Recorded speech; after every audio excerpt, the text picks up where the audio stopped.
You won't believe what the Liberals are finally doing an economic analysis on. It's not the No More Pipelines Bill C-69. They did not do an economic analysis on that. It's not the plastics ban. They did not do an economic analysis on that. It's not the tanker ban that strangled Alberta's economy, C-48. They did not do an economic analysis on that either. They didn't do an economic analysis on any of the things that actually killed our jobs, stifled innovation, and drove the cost of living into the stratosphere. No, they are doing an economic analysis on the Suicide Crisis Helpline. You heard that right. After years of running Canada like a Marxist fever dream without checking the price tags on any of their bad ideas, suddenly the Liberals are channeling their inner fiscal hawks, but only when it comes to whether preventing Canadians from killing themselves is a good use of money. You can't make this stuff up. The government posted a solicitation for it on the government procurement website. Look at this. The Public Health Agency of Canada is seeking a contractor to conduct an economic analysis on the 988 Suicide Crisis Helpline funding program to assess its cost effectiveness and potential economic impacts. This initiative aims to evaluate the financial implications of implementing the helpline, focusing on its efficiency and economic outcomes. Now, this is the same government that didn't do a cost analysis before banning single-use plastics and crippling entire industries. They didn't care how many jobs were lost, how many small businesses would shut their doors. They didn't blink when they brought in a tanker ban that was about ideology and not safety or economics. But now they're interested in the bottom line. They want to measure the return on investment of saving Canadian lives. Why? Well, maybe because euthanasia, medical assistance in dying, what they call MAID, is cheaper. According to an analysis completed by the Macdonald-Laurier Institute, the federal government published an estimate in 2020 that indicated MAID, that's euthanasia, could save $149 million annually in healthcare costs.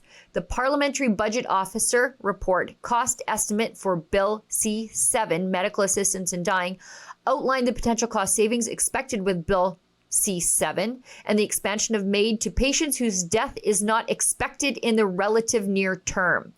The report noted that current legislation, Bill C-14, without any changes, would offer a net reduction in healthcare costs of $86.9 million, or $109.2 million in gross cost reduction minus $22.3 million to administer the program in 2021. However, Bill C-7 promised an additional $62 million in net incremental reduction in healthcare costs by expanding MAID eligibility, $66.5 million in gross savings minus $4.4 million to administer the program. Furthermore, Bill C-7 offered a larger relative financial impact at lower cost, so it's greater efficiency since patients initiate MAID much sooner. Thus, with the adoption of Bill C-7, the total net reduction in healthcare costs would be $149 million. Bill C-14 baseline plus Bill C-7 incremental savings. Medical assistance in dying has become the Liberals' most horrifying cost-saving measure. They've normalized it so much that we've got veterans being offered it instead of actual help. So is it any surprise they're looking at the cost of the alternative? Ask yourself, who gets the helpline and who gets the syringe? Apparently that decision needs an economist now. But this is what happens when your moral compass is broken, when your priorities are upside down, and your budget is whatever Chrystia Freeland and Mark Carney found underneath the couch cushions in Davos. Compare this to the mountains of government overreach where zero analysis was done. Because this is not about money. This is about values.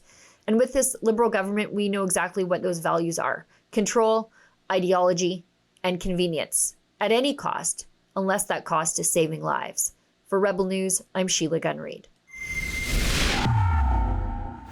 To learn more about the radicals and extremists running to govern this country as part of the Liberal Party of Canada, please go to meettheliberals.com.